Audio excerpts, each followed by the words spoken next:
In January 2009, WeWork was one of the most valuable startups on the planet. Worth 4 years later, it was bankrupt. And here's the strange part. No scandal killed it. No fraud verdict. The number that killed WeWork was hiding in its own paperwork, and it was the same number, $47 billion. Not the money it was worth, the rent it owed. This is the story of WeWork. How a company that rented out desks promised landlords $47 billion with money it didn't have. Let's get into it. To understand the fall, you have to understand how this thing got so big, so fast. It started in 2010 with two men in New York, Adam Neumann and Miguel McKelvey. They had already run a small shared office space in Brooklyn, desks for rent, nothing fancy.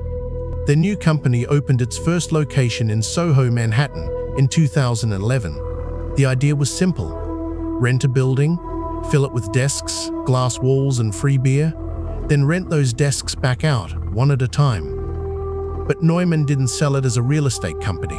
He called it a physical social network, space as a service, a tech company in one of the oldest businesses in the world, renting property. And investors believed it. One investor more than anyone.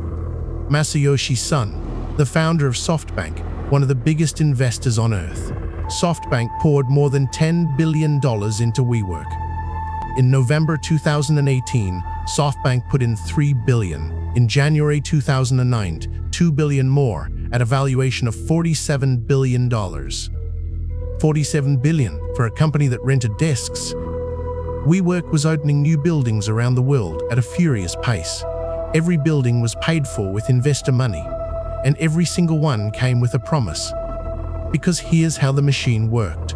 WeWork signed leases with landlords that ran around 15 years. Then it rented that same space to its members, often month to month. Long promises out, short promises in. Remember that, it's the whole story. Because on paper, the model looked brilliant. In practice, it had a crack running straight down the middle. Think about your own home. Imagine signing a lease for 15 years. You owe that rent every month, no matter what happens to your life. Now imagine your plan for paying it. A roommate who can leave with 30 days notice. That was WeWork's entire business. The leases it signed ran about 15 years on average. The average member stayed about 15 months. When the economy is booming, that works. The desks stay full, but the rent bill never bends. Members can vanish, the leases cannot. And the losses showed it.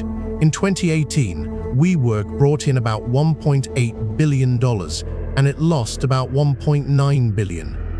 Read that again. It lost more than everything it earned. For every dollar that came in, more than $1 went out. And it had been that way for years.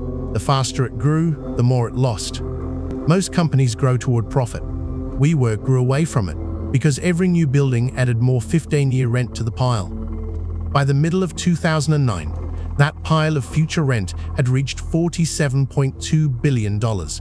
And almost. Then, in August 2009, WeWork did the one thing it could never take back. It decided to sell its shares to the public.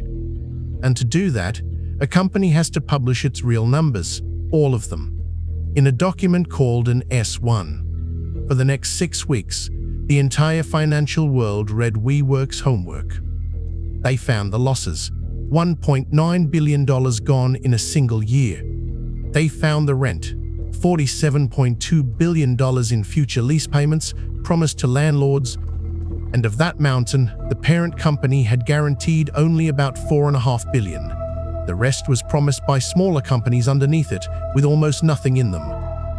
Then they found who was in control. Adam Neumann's shares carried 20 votes each. Everyone else would get one. The company had even paid Neumann $5.9 million for the word "we." He controlled the trademark, and the company bought it from him. After the backlash, he gave the money back. 6 weeks earlier, WeWork was worth $47 billion.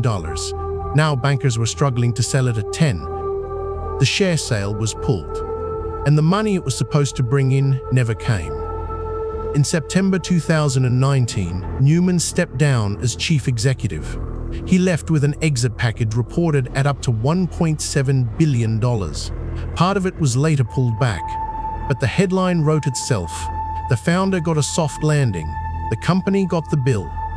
SoftBank stepped in with a rescue that valued WeWork at about $8 billion, from 47 to 8 in under a year. Then 2020 arrived, and offices emptied overnight. SoftBank wrote its investment down to under $3 billion, and Masayoshi Son told his own shareholders the bet had been foolish. WeWork finally reached the stock market in 2021 through a side door, a merger with a company that was already listed. It was valued at about $9 billion. But the math underneath never changed. The leases were still there. The rent was still due. On November 6, 2023, WeWork filed for bankruptcy. $18.65 billion of debts against about $15 billion of assets. So let's do what we do here. Put it on the table and find the cause of death. What actually killed WeWork? Start with the fatal number. $47.2 billion of future rent owed by a company earning $1.8 billion a year. That is 26 years of revenue, every dollar of it already promised to landlords, and that revenue wasn't profit. The company lost money earning it. A company like that isn't risky. It's already broke. It just hasn't run out of cash yet. Now the off-ramp. The moment this could have gone differently. It's the moment before that S1 was filed. Inside the company, the losses were known. The lease pile was known. WeWork could have slowed down. It could have shared the risk with landlords, managing buildings for a fee instead of guaranteeing the rent. Instead, it kept signing, kept growing, and walked its own math into daylight. The S1 didn't wound WeWork. It was the X-ray that showed the disease. So here is the verdict. WeWork didn't die from scandal. The scandal was just the obituary everyone read. Cause of death: a fixed rent bill that no amount of month-to-month membership money could ever safely cover. Not a tech failure, a lease failure. And if that sounds familiar, it should. We have done this autopsy twice before. Red Lobster, drowned by rent on buildings it used to own. The Instant Pot, buried by a loan its owners stapled to its back. Different industries, same grave.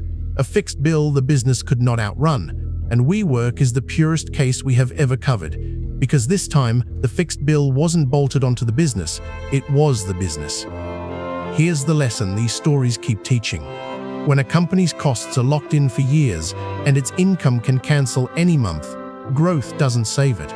Growth just makes it bigger and more fragile at the same time. WeWork's desks were full of real people doing real work. The buildings were real. The community was real. The math never was.